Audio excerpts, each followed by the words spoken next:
What's up, PFP family? I got a special treat. I got Coach Eric in the building. What's up, guys? We sent Andrew to Italy. Hopefully he's enjoying himself, a nice little getaway with the family.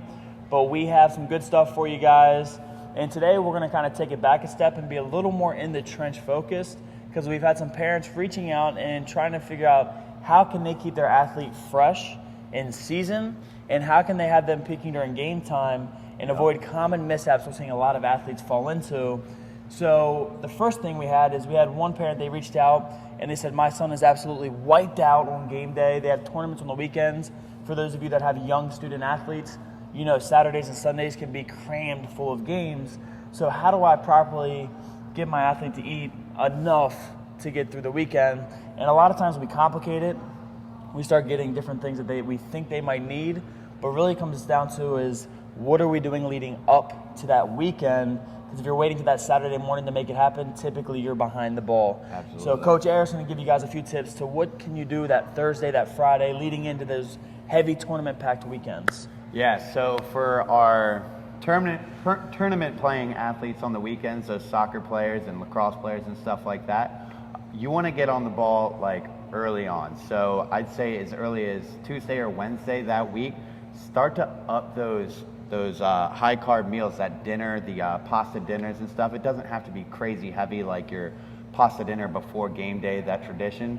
But start to build that up early on in the week, so by the time they get to Thursday, Friday night, their body's already used to having to digest those heavy carbs. And then on that Friday night, have the bigger meal, your traditional pasta dinner with your carbs and with your proteins and with your fats, and then eating carbs, but a lot lighter, something like a peanut butter and jelly sandwich. It's got some sugar, some simple carbs, some stuff that's going to be digested right before that game, but they've already got that long-term store from the night before. So instead of just trying to pump them up all at one time, we're gradually building on that, so by the time they get to that game, they've got a full tank of gas ready to go. No, I like that. And another thing I'm seeing is a lot of our young athletes, males and females, typically they're under eating, which is causing them to have different issues when it comes to tournaments or game time, practices, or even training sessions. We live in a society where I feel like a lot of our athletes are chronically in a caloric deficit, and especially with as active as they are now, playing as many sports as they are now, training as hard as they are now. So parents, if you feel like your athlete is in a caloric deficit, they're not going to be playing up to their potential on the weekend. Absolutely. So just pay attention. What are they putting on their bodies? Are they packing lunch? Are they eating lunch? Are they eating breakfast? Are they skipping breakfast? Those little things throughout the week are going to be what we want to key in on to make sure we're getting ready for the weekend. Now, another thing I've been seeing, and the weather's been hot, it's starting to cool off as fall progresses, but a lot of athletes are starting to cramp up when it comes to game time. Yep. Right? Typically they're exerting a little bit more on that Friday night or that Thursday night if it's a soccer player or volleyball player. So how do we overcome that? And typically what me and Eric were just talking about is you got to start hydrating a little earlier than the night before. It has to be, again, a progressive approach to make sure you're getting ready for that game time. Don't try to do it that morning or that night before, because then you're behind the ball a little bit. Absolutely. If you're slamming 8-ounce water bottles right before your tournament, you're typically going to be a little behind the ball, and you're probably still going to cramp up a little bit.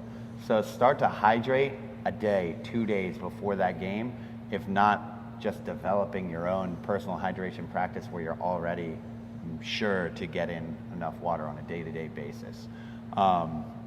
Cramping has a lot to do with that hydration and then that pregame nutrition that we talked about as well. So make sure you get that hydration in at least the day before the game, and your pregame nutrition is on point so that you retain that hydration and you don't just sweat it out right away.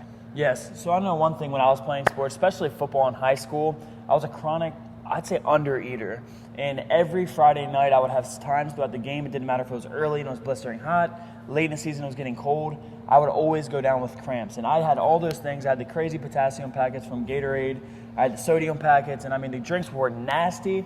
And I understand they do have a place to help prevent the cramps, but one thing we got to monitor, the stress that the athlete is enduring throughout the week. Are they matching that recovery? I talk about it a lot. If the recovery low and the stress is getting high and exceeding, that margin that's there is going to create some issues. So my challenge for you guys is we've got to make sure these athletes are getting recovery. So coaches, it might be something as simple as 15 minutes at the end of practice we're getting on the foam roll and we're addressing that soft tissue work. Absolutely. So for me, when I got to college, I realized that was the bigger issue I had, and I was under eating. And once I figured those two things out, when it came in light of game time, I wasn't going down with calf cramps anymore.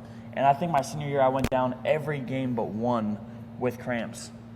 So, yeah, I think it's important to realize that your buckets can only get so full. So if we're filling up that performance bucket and we're practicing every day, we're weight training every day, we're playing games twice, sometimes 3 times a week, and we foam roll only when we're sore, then we're not really keeping up with that, right? We got to be able to keep that recovery bucket just as full as our performance bucket.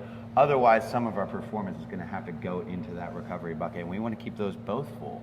So try to develop a practice where maybe, like Travis said, 15 minutes at the end of practice, you and the whole team foam roll. Or maybe you have a Saturday practice that's dedicated to just recovery, something along those lines, so that the recovery isn't, 1, left up to chance, and 2, isn't just putting more stress on our athletes than they need. Right? Yeah, and parents and athletes, we've had a core group of kids now, young men. They're coming in Thursday nights before football games to get that recovery work in, to make sure they're primed up and they're ready to go. And I also have a good chunk of athletes that are coming in Saturday mornings, and they play Thursdays and Fridays. And our approach is we're not going to have them leave here crushed. Our goal is to make sure they leave here feeling better, but we try to get a little bit of strength in to maintain what they've gained in the off season. So the program approach from a training philosophy, it changes big time when they go in season to try to keep them in balance. But my challenge for the coaches is get a pulse of the athletes, and the ones that you see going down with cramps a little bit more, try to make sure you pay attention to that athlete throughout the week and make sure they're getting their recovery work in, or check in on their nutrition. Because that could be the difference of them being able to play the entirety of the game or coming out and missing a few reps. And that could be the difference of winning and losing a game if enough players are going down. Last week, the game I went to, not as many players went down, but I know I've seen a lot in the few games I've gone to over the last 2 weeks. Yep. So, you can only train as hard as you can recover. Yep. So parents, coaches, athletes, I hope this helped clear up how to stay a little bit more fresh during the season. If you have any questions, comment below. One last thing I want to send you off with is we have these new sweet shirts in. Those things are sick. Yeah, all proceeds are going to go to the Patty Hurwitz Foundation. They help Frederick County local females that can't afford mammograms get mammograms to get an early detection, get ahead of it. So guys, if you want a shirt, we have them here. Stop in. We have plenty of sizes still left, but they are going quick. They're going for $25 a pop. Yep. So, and they're pretty sweet. I mean, look at that design. So, It's pretty tough. thank you guys for watching. Have a good week. Hope you had a good weekend, and go Cowboys. Boo.